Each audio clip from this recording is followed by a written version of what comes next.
Assalamualaikum warahmatullahi wabarakatuh. Sahabat-sahabat sekalian, masih bersama saya Kang Randy dalam melekfinansial.co. Kali ini saya akan membangun sebuah bisnis kasus sederhana, yaitu bisnis kokoh, bisnis ayam kampung. Ya, bukan berarti Anda harus bisa ayam kampung supaya kokoh. No, saya nggak begitu, bisa ayam kampung. Jadi begini kawan-kawan sekalian, ayam itu dia ada dua ya. Jadi ada ayam yang broiler, ayam potong yang warnanya putih, yang kalau dia dimasukin di kotak-kotak kayak mati segan hidup tak mau gitu ya, kayak nggak ada semangatnya, sayu gitu. Anda lihat kan ayam putih yang ayam potong. Lalu kemudian ayam kampung. Ayam broiler itu hanya butuh waktu 3-4 minggu untuk mencapai berat kurang lebih 1,5 kg. Tapi ayam kampung butuh waktu sekitar 40-60 minggu untuk punya berat 1,5 kg. Anda silakan lihat percepatannya gitu ya. Gimana ayam broiler dan ayam kampung. Tapi begitu ada petir kawan-kawan, jeder petir, ini ayam broiler ini ada yang stres ya, tiba-tiba di kandang ada yang mati, rapuh sekali. Ya, dalam perjalanan aja panjang gitu dia stres, ketumpuk-tumpuk mati, wafat. Ada yang dia bad mood mati, bad mood aja mati ya. Stres broiler. Tapi kalau ayam kampung petir segala macam dia tetap bisa survive. Kenapa? Karena dia tumbuh secara organik. Dia cari makan sendiri, dia patuk-patuk tanah, dia keluar, paling kalau ada petir, hujan dan segala macam, dia cukup berteduh di bawah pohon, lalu kemudian dia keluar dan dia seger lagi. Apa yang saya maksud kawan-kawan sekalian? Banyak bisnis yang masuk dalam kategori ini, ayam broiler. Kenapa? Karena dipaksa besar dengan cepat. Oke? Dipaksa besar dengan utang, diinjek ini, diinjek itu, besar tapi dia rapuh.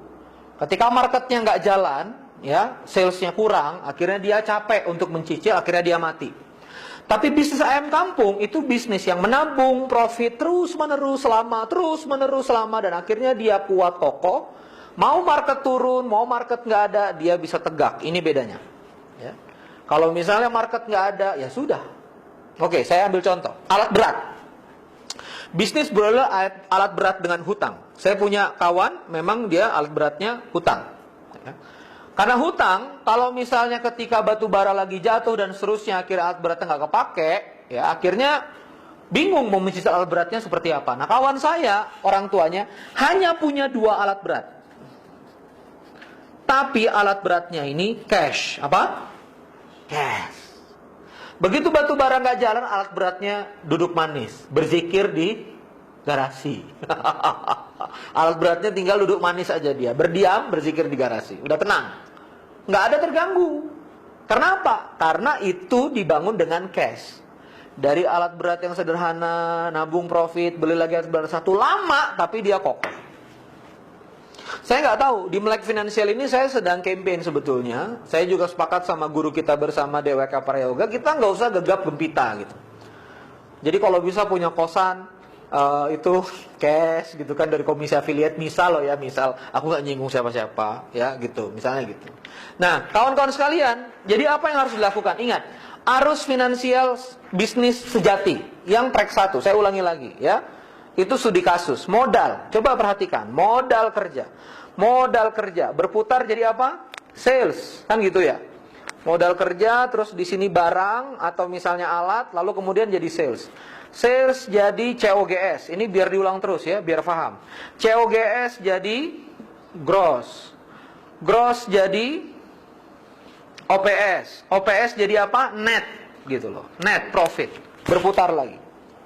Nah, kalau misalnya Anda injek modal kerja itu dari pihak, misalnya lembaga institusi finansial, IF, set Anda injek, maka begitu sampai OPS, maka OPS ini akan lelah untuk mencicil. Ngerti nggak maksudnya? Cicilan itu kan di OPS kan? Bunga beserta beban, itu di OPS. Artinya apa? Net akan tertekan. Di-push.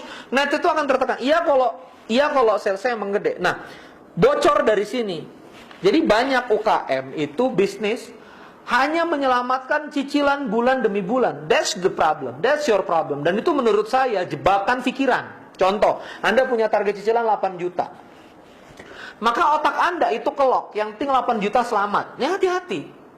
Beda kalau misalnya nggak ada cicilan sama sekali. Otaknya rada bebas gitu. Oke, bisa 800 juta, bisa 900 juta gitu.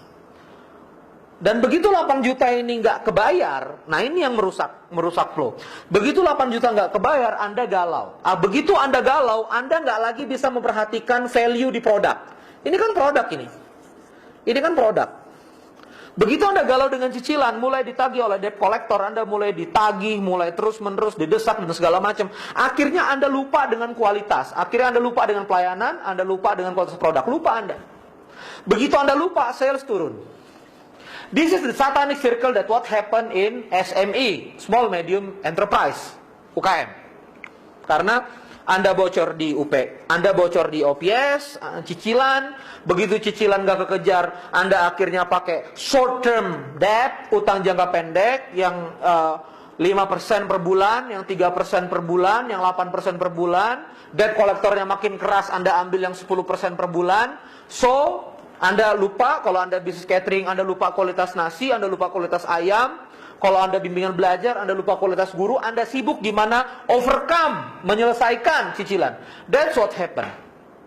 Jadi, saya sama sekali nggak ada ngebahas riba atau tidak riba. No, it's not my issue. Itu bukan isu saya. Isu saya adalah kekokohan bisnis. Isu saya adalah kekokohan bisnis. Isu saya bukan riba nggak riba. Kalau riba nggak riba, someday ada yang ngaku-ngaku syariah, Anda ambil juga gitu loh. Nah, jadi kawan-kawan sekalian, isu saya adalah kokoh. Apakah Anda sudah kokoh atau tidak gitu loh. So, sekarang coba dipikirin dari bisnis kasus yang saya temukan, mulai dari alat berat, mulai dari fashion. Kenapa Keke Group? Alhamdulillahirabbil alamin, saya bersyukur pada Allah Subhanahu wa taala. Keke Group kenapa?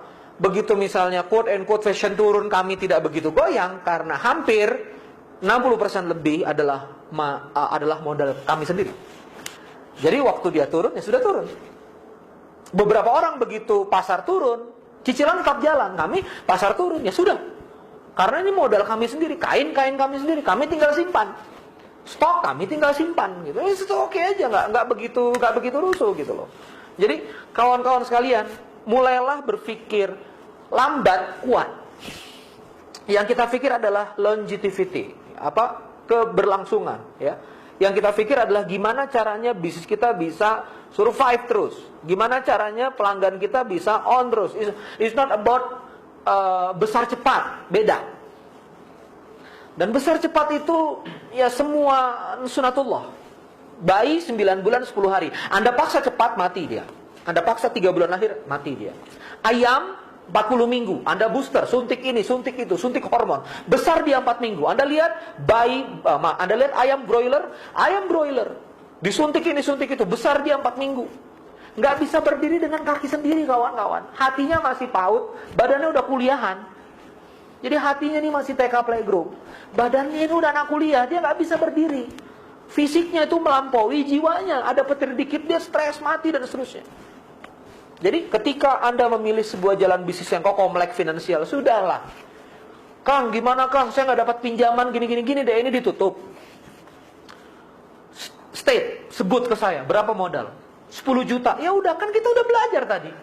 Orang tadi kita, 3 minggu 500 jadi 1000, berapa tadi? Kan kita simulasi kan? Jadi berapa tadi? 2000 asetnya. Ya, itu memang ada utang sih dia 1000. Cuma kan kalau memang oke Kang, saya mau 10 juta, udah mulai dari 10 juta, goyang 10 juta gitu loh. Beli sepatu, sales naikin, oh ada net, masukin lagi ke modal kerja, beli sepatu lebih banyak, masukin lagi terus. Keke Group itu punya sekitar hampir dulu 50-60 distributor, sekarang mengecil 22. Tapi yang besar cuma 5. Semuanya memulai dari angka yang sama, 50 juta. Tapi dahsyat, ada yang sampai belasan miliar, ada yang cuma sekian miliar. Bayangin. Mulainya sama, 50 juta, sama. Sorry ya, kasar dikit. Bukan kasar sih, maksudnya biar teman-teman ngerasa feel-nya gitu. Blow on-nya dulu sama. Masih muda, cupu gitu 10 tahun yang lalu. Dan memulai dari 50 juta, angka yang sama, rumah yang sama. Start dari kendaraan yang sama. Dan Keke juga dulu masih belum sebesar sekarang. Tapi kenapa ada yang sampai bisa belasan M, ada yang nggak tumbuh? Karena saya lihat ada orang yang, beberapa distributor kami saya lihat yang disiplin sekali. Beli rumah baru-baru aja, beli Pajero baru-baru aja. Tapi sebelumnya itu semuanya ke baju, semuanya ke baju, semuanya ke baju ditabung. Dan ini yang saya inginkan ke para member-member di Melek Finansial. Bismillah, semoga Melek Finansial jadi melek kehidupan, jadi melek dosa-dosa ya. Jadi melek mana jalan yang benar, mana jalan yang salah. Semoga Allah karuniakan al-munawwir qulubuhum, nawirna qulubuhum, dicahayai hati ini biar jalannya lurus. Semoga jadi bisnis yang kokoh. Wassalamualaikum warahmatullahi wabarakatuh.